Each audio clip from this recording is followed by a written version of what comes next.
नमस्कार दोस्तों, कैसे हैं आप? आई होप कि आप सब अच्छे होंगे। दोस्तों, स्वागत है आपका आपकी यूट्यूब चैनल सुपर टीच में।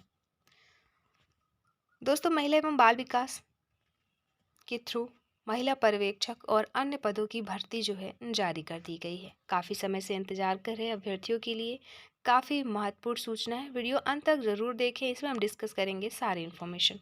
तो महिला पर्यवेक्षक की ये जो वैकेंसी निकाली गई है, इसके साथ अन्य पद भी हैं, जैसे helpline administrator, call operator, IT supervisor, multipurpose staff and security guard and night guard की। तो इनके अलावा भी ये सारे पद हैं जिन पर ये भर्ती निकाली गई है और इसका ऑफिशियल नोटिफिकेशन जो है जारी किया गया है 12 दिसंबर 2024 को। इसके तहत सारी इन्फॉर्मेशन देखेंगे। कितने हैं पद, क्या है पूरी इन्फॉर्मेशन, शैक्षणिक योग्यता क्या रखी गई है, एज लिमिट क्या है और साथ ही चयन प्रोसेस और बाकी की इन्फॉर्मेशन। चलिए डिस्कस करते हैं एक एक करके सारी चीज़ें। तो सबसे पहले तो ये जो विभाग है आपका महिला एवं बाल विकास विभाग, छत्तीसगढ़ द्वारा ये वैकेंसी जारी की गई है। मिशन शक्ति अंतर्गत महिला हेल्पलाइन 181 के राज्य के जिला मुख्यालय रायपुर में विभिन्न पदों पर कर्मचारियों की भर्ती के संबंध में ये विज्ञापन है। महिला एवं बाल विकास विभाग अंतर्गत संचालित मिशन शक्ति योजना के तहत तो ये जो भर्ती की जा रही है मिशन शक्ति योजना के तहत की जा रही है महिला हेल्पलाइन 181 के संचालन के लिए।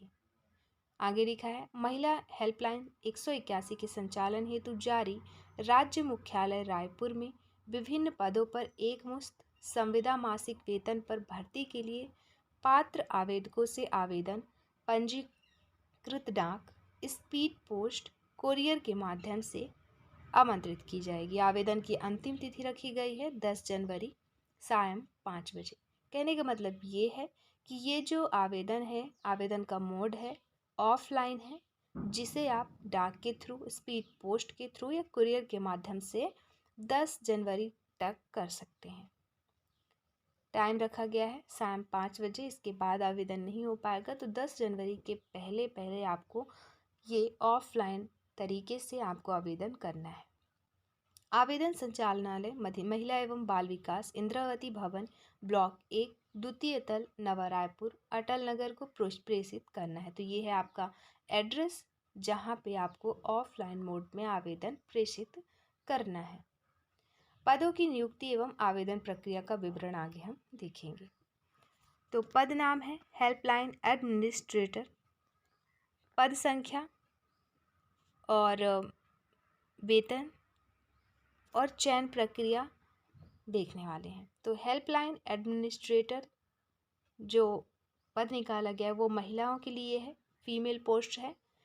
केवल एक पोस्ट के लिए ये वैकेंसी जो है जारी की गई है और एक पोस्ट जो है आपका अनारक्षित वर्ग में रखा गया है।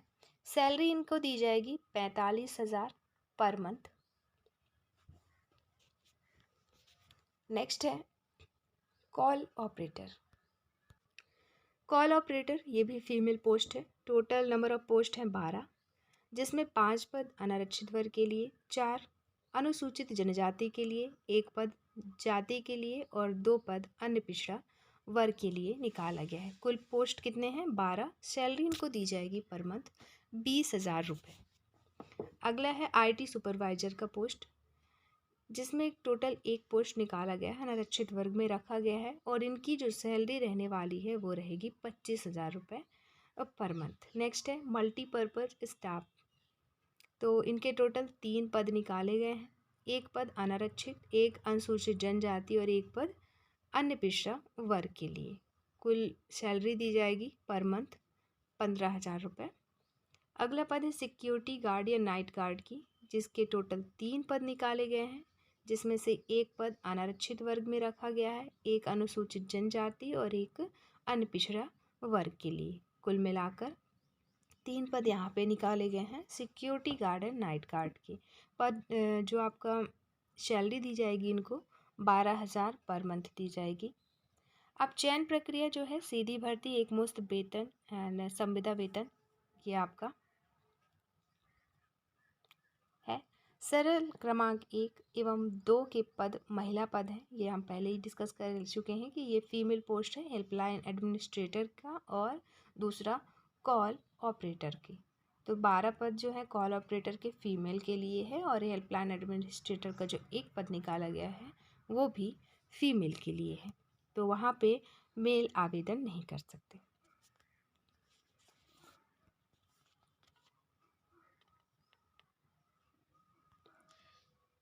आप एड्रेस एक बार और देख लें। तो एड्रेस है संचालनालय महिला एवं बाल विकास विभाग, इंद्रावती भवन, ब्लॉक 1, द्वितीय तल, नया रायपुर 492002। यहाँ पे आपको एक प्रेषित करना है इस पते पर। विज्ञापित पदों का विवरण अब हम देख चुके हैं। अब हम देखेंगे शैक्षणिक योग्यता। तो पद के अकॉर्डिंग क्या क्या शैक्षणिक योग्यता है। जैसे बात करें, पहला पद है आपका हेल्पलाइन एडमिनिस्ट्रेटर फीमेल पोस्ट। इनके लिए अनिवार्य शैक्षणिक योग्यता है मान्यता प्राप्त विश्वविद्यालय से विधि या सामाजिक कार्य या समाजशास्त्र या सामाजिक विज्ञान या मनोविज्ञान में स्नातकोत्तर डिग्री। मतलब आपका पीजी क्वालिफाई हो या तो विधि से या सोशल वर्क से या सोशोलॉजी से या फिर मनोविज्ञान से। फिर अनिवार्य कौशल योग्यता में कंप्यूटर का अच्छा ज्ञान हो, एमएस ऑफिस में कार्य करने की क्षमता हो। मतलब आपको कंप्यूटर का अच्छा ज्ञान होना चाहिए, अनिवार्य कौशल योग्यता में मांगा गया है, और एमएस ऑफिस आता हो चलाते। फिर अनिवार्य न्यूनतम अनुभव, तो अनुभव किस क्षेत्र में मांगा है वो देखते हैं। ऐसी महिला जिसके पास किसी शासकीय, अर्धशासकीय, गैर सरकारी संगठन के साथ प्रशासनिक ढांचे में महिलाओं से संबंधित प्रासंगिक डोमेन, महिलाओं से संबंधित हेल्पलाइन, कॉल सेंटर, महिलाओं की सुरक्षा एवं संरक्षण से संबंधित संस्थान में प्रबंधकीय कार्य करने का कम से कम 5 वर्ष का अनुभव हो, और अधिमानतः उसी ढांचे के भीतर या बाहर परामर्श का कम से कम 1 वर्ष का अनुभव हो, वो आवेदन इसमें कर सकते हैं। दूसरा, आवेदिका को स्थानीय समुदाय के निवासी होने चाहिए ताकि केंद्र के प्रभावी संचालन के लिए स्थानीय मानव संसाधन और विशेषज्ञता का उपयोग किया जा सके। तो ये है अनुभव में, अनिवार्य न्यूनतम अनुभव में जो चीज़ें मांगी गई है वो। वांछनीय योग्यता में कहा गया है कि वह स्थानीय समुदाय का निवासी होना चाहिए ताकि केंद्र के प्रभावी संचालन के लिए स्थानीय मानव संसाधन और विशेषज्ञता का उपयोग किया जा सके। दूसरा, आपातकालीन हेल्पलाइन के क्षेत्र में कार्य करने वाले आवेदकों को प्राथमिकता दिया जाएगा। फिर कार्य और दायित्व क्या रहेगा, क्या कार्य आपको करना होगा वो देख लेते हैं। किसके पद के लिए, हेल्पलाइन एडमिनिस्ट्रेटर का जो पद रहेगा उसमें आपको काम क्या करना होगा वो। कार्य दायित्व है पहला, हेल्पलाइन एडमिनिस्ट्रेटर महिला हेल्पलाइन के समग्र सुचारू संचालन के लिए प्रभारी होंगे। दूसरा, हेल्पलाइन पर प्राप्त प्रत्येक कॉल के प्रति त्वरित और सार्थक प्रतिक्रिया सुनिश्चित करेंगे। तीसरा, किसी भी चल रही कॉल के लिए जिम्मेदार होंगे और उसमें हस्तक्षेप करेंगे यदि आवश्यक हो तो। चौथा, प्रत्येक प्रकरणों की निगरानी करेंगी, उसे तार्किक निष्कर्ष तक ले जाएंगी और बाद में पीड़ित महिला से फॉलोअप करेंगी। अगला, संबंधित एजेंसियों संस्थाओं के साथ प्रभावी तालमेल सुनिश्चित करेंगी। नेक्स्ट, सहयोग प्रदान करने वाली राज्य एजेंसियों से संबंधित मुद्दों के निवारण हेतु संबंधित जिला संचालनालय महिला एवं बाल विकास के सहयोग से कार्य निष्पादित करेंगी। अगला, टीम के लिए कार्यक्रम बनाने और टीम का प्रबंधन इस तरह से करने के लिए जिम्मेदार होंगी कि हेल्पलाइन सप्ताह के 24 घंटे सक्रिय रहें, 7 दिन और 24 घंटे सक्रिय रहें। नेक्स्ट, दैनिक, साप्ताहिक और मासिक रिपोर्ट तैयार करने और आवधिक रिपोर्ट तैयार करने के लिए जिम्मेदार होंगी। अगला कार्यदायित्व है महिला संरक्षण और महिला अधिकारों से संबंधित प्रासंगिक राज्य और निजी प्राधिकरणों, संस्थाओं, व्यक्तियों के बारे में जानकारी युक्त संसाधन निर्देशिका तैयार करने के लिए जिम्मेदार होंगी। अगला, महिला हेल्पलाइन और विभिन्न सेवा प्रदाताओं के बीच अच्छी कार्य संस्कृति बनाने के लिए बैठकें आयोजित करने के लिए जिम्मेदार होंगी। अगला, महिला हेल्पलाइन के बारे में जागरूकता बढ़ाने के लिए समुदाय के भीतर जागरूकता सृजन गतिविधियों का आयोजन करेंगी। अगला, महिला हेल्पलाइन के कामकाज की निगरानी करेंगी, कर्मचारियों के प्रदर्शन का मूल्यांकन करेंगी, क्षमता निर्माण में सहायता करेंगी, टीम के लिए मार्गदर्शन और सहायता प्रदान करेंगी। फिर है अगला, महिला हेल्पलाइन टीम के दिन प्रतिदिन के प्रबंधन के लिए जिम्मेदार होंगी और आवश्यकता पड़ने पर संबंधित जिला संचालनालय महिला एवं बाल विकास को रिपोर्ट करेंगी।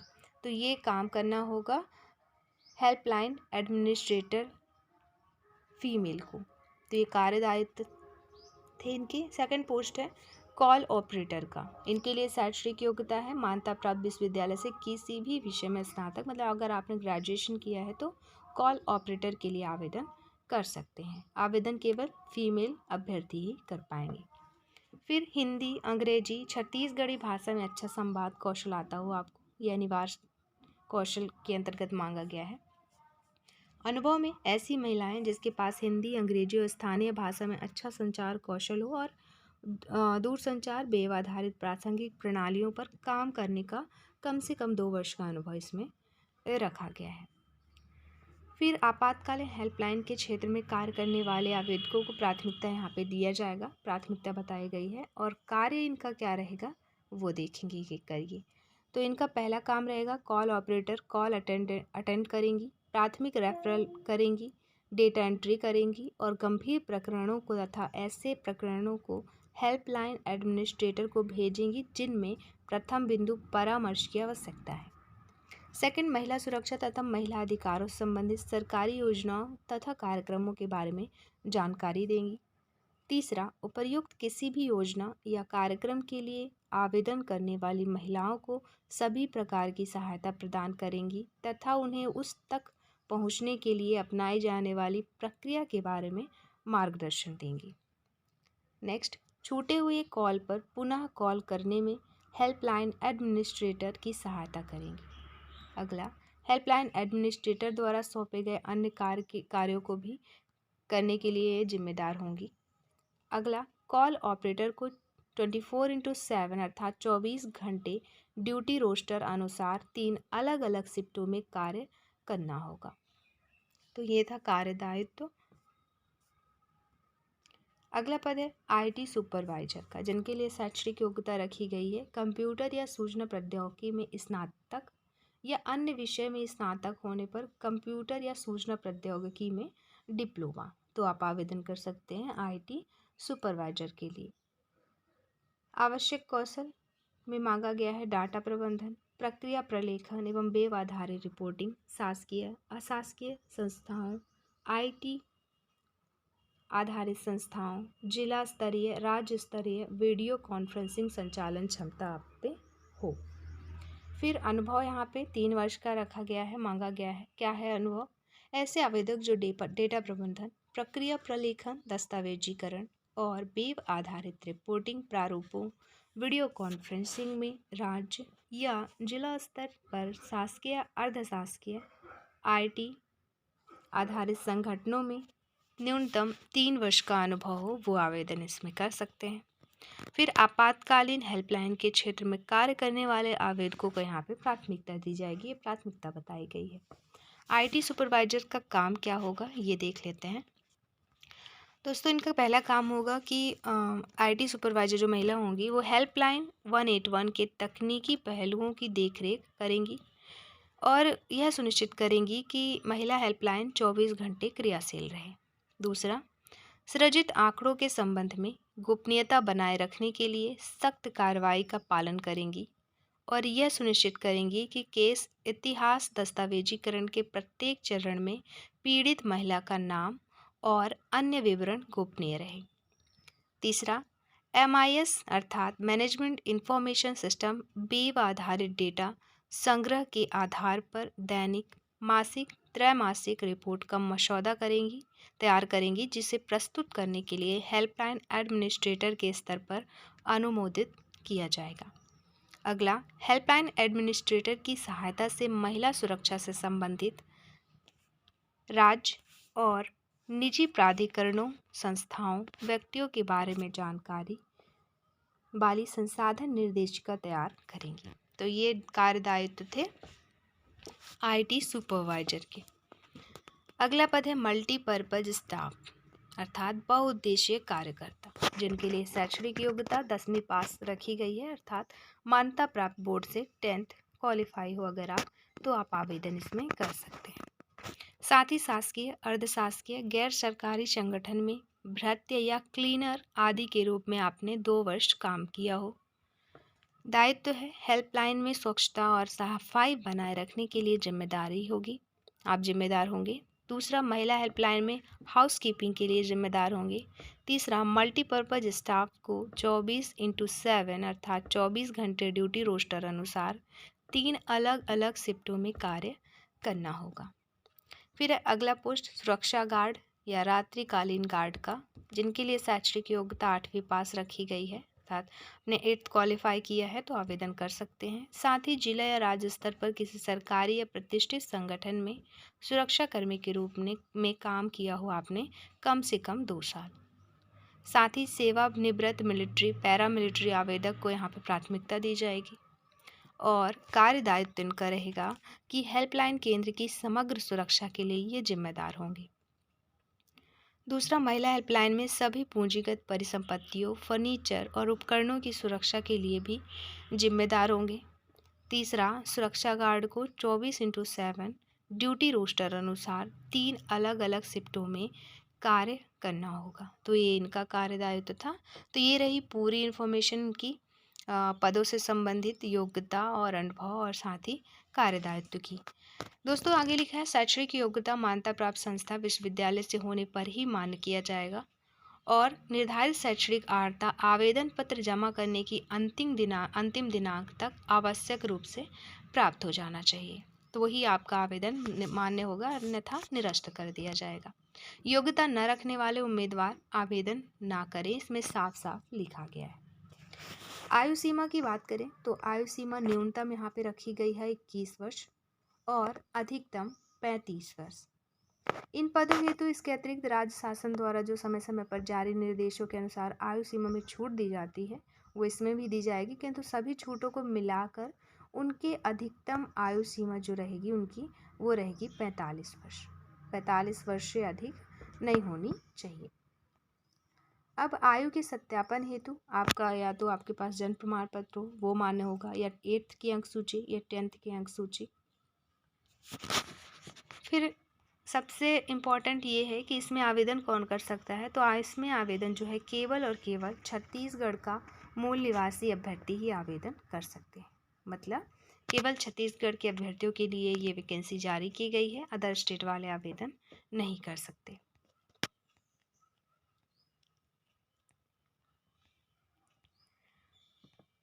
और बाकी चीज़ें इसमें दी गई है, जिसे आपको PDF डाउनलोड करना है, अच्छे से रीड करना है आवेदन से पहले। PDF आपको टेलीग्राम चैनल से मिलेगा, टेलीग्राम आप ज़रूर ज्वाइन कर लें, लिंक दे दी गई है डिस्क्रिप्शन बॉक्स में, या फिर आप डायरेक्ट टेलीग्राम में जाएंगे, सर्च करेंगे सुपर टीच और वहाँ से आपको ये चैनल जो है आसानी से मिल जाएगा। आवेदन ऑफलाइन करना है तो समय रहते कर दें, अगर आप करना चाह रहे हैं, इच्छुक हैं और योग्य हैं तो। यहाँ पे दी गई है नियुक्ति प्रक्रिया। तो वांछित न्यूनतम शैक्षणिक योग्यता में प्राप्त प्रतिशत पर 100 अंकों का वेटेज देते हुए अधिकतम 60 अंक इसमें दिया जाएगा। न्यूनतम अनुभव के पश्चात प्रत्येक अतिरिक्त वर्ष के अनुभव के लिए 2 अंक दिए जाएंगे और अधिकतम 10 अंक। राज्य के महिला हेल्पलाइन या चाइल्ड हेल्पलाइन के क्षेत्र में कार्य अनुभव है अगर आपके पास, तो बोनस अंक के रूप में प्रति वर्ष के लिए 2 अंक दिए जाएंगे और अधिकतम 10 अंक तक दिए जाएंगे। उपरोक्त आधार पर कुल 80 अंक के आधार पर मेरिट तैयार की जाएगी। फिर वॉक इन इंटरव्यू या कौशल परीक्षा हेतु 20 अंक निर्धारित रहेंगे। अभ्यर्थी को स्थानीय भाषा या बोली का ज्ञान होना आवश्यक है, जिसमें वॉक इन इंटरव्यू के आधार पर या दौरान इस आधार पर भी मानदंड रखा जाएगा। तो ये आपकी चयन प्रोसेस है कि आपका कोई एग्ज़ाम नहीं होगा, आपके रिजल्ट्स के अकॉर्डिंग, अनुभव के अकॉर्डिंग आपको नंबर दिए जाएंगे जो कि 80 नंबर के रहेंगे। फिर उसमें मेरिट तैयार की जाएगी और 20 नंबर का आपका होगा इंटरव्यू। कुल मिला के जब दोनों चीज़ें हो जाएंगी फिर मेरिट तैयार कर आपको नियुक्ति दे दी जाएगी।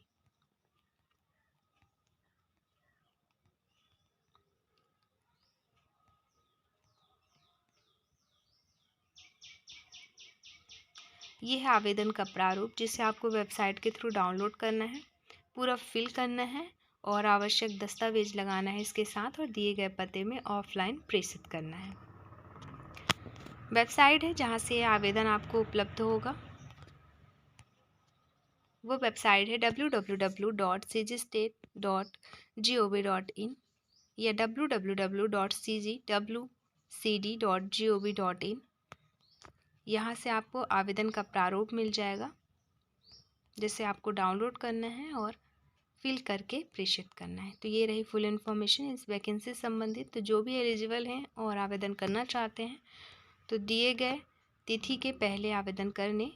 अंतिम तिथि है इसकी 10 जनवरी 2024। मिलते हैं नेक्स्ट वीडियो में नए अपडेट के साथ। इस वीडियो में इतना ही। वीडियो अच्छी लगी हो तो please like share and subscribe करें। वीडियो देखने के लिए आपका बहुत बहुत